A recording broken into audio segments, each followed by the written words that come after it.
మాటలు తెలుసా? నేను మనోదుఖము గలదాననై నీ సన్నిధికి వచ్చానయ్యా అంటే అక్కడ ఉన్నటువంటి ఏలి ఆమెను తరిమేయడానికి ప్రయత్నం చేశాడు.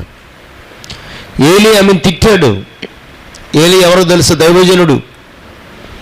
ఆమె వైపే చూస్తూ, ఓ తాగుబోద్దనా, లే అక్కడి నుంచి, లే వెళ్ళిపో బయటికి. అలాంటి ఏలిలు ఈ దినాలు కూడా చాలామంది ఉన్నారండి. మందిరానికి వచ్చేవారు త్రాగుబోతుడైనా రానివ్వాలి, దొంగ అయినా రానివ్వాలి మందిరంలోకి, వ్యభిచారైన మందిరంలోకి రానివ్వాలి, అపవిత్రమైన స్థితిలో ఆ వ్యక్తి ఉన్నా సరే మందిరంలోనికి రానివ్వాలి.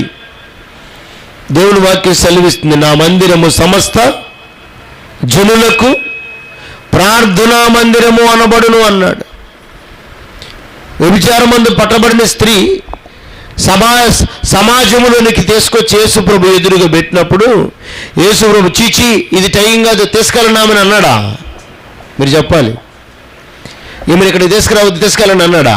అలా సభాముఖంగా మీలో పాపము చేయని వాడు ఆ బిడ్డ మీద మొదటి రాయి వేయండి అని ఆ దినమందే ఆమె మారు మనసు పొందేటట్లుగా దేవుడు మాట్లాడాడు. కొట్టిగట్టిగా చెప్పట్లా. హల్లెలూయా. సభాముఖంగా తీసుకొచ్చారు ఆయన మీద నిందలు మోపడానికి, ఆమెను రాళ్లతో కొట్టి చంపడానికి. కానీ ఎప్పుడైతే ఆమె దేవుని దగ్గరికి వచ్చి మోకరించిందో, మోకరించిన మరుక్షణమే దేవుడు ఆమెకి మారు మనసునిచ్చాడు. రెండోది ఆమె దీర్ఘ ఆయుష్ను పెంచాడు. ఆ రోజు ఆమె చంపబడాలి. వాస్తవానికి మోషే ధర్మశాస్త్ర ప్రకారంగా రాళ్లతో కొట్టి ఆ క్షణమందే, ఆ రోజుతో ఆమె శకం ముగిసిపోయింది. ఆమె ఆయుస్సు మట్టిలో కలిసిపోతుంది. కానీ ఆ దినమే, ఆ క్షణం నుంచి ఆమె ఆయుష్ మరొక తీరుగా మార్చబడింది. హల్లెలూయా, హల్లెలూయా. దేవుని దగ్గరికి వచ్చే నీవు నీ జీవితము రూపాంతరం చెందాలి. దేవుని దగ్గరికి వచ్చి మోకరించిన నీ బ్రతుకులో ఆ దినము నుంచి మరొక మలుపు తిరగాలి. తిరుగుతుందా మలుపు? ఇంకా అప్పుల్లోకి వెళ్ళిపోతున్నాం. మనం అప్పుల్లోకి వెళ్ళిపోతున్నాం. కారణం మన ఆశలు మార్చుకోం, మన అలవాట్లు మార్చుకోం, మన జలసాలు మార్చుకోం, మనకున్న ఖర్చులు ఆపుకోము, మనకు అన్నీ కావాలి.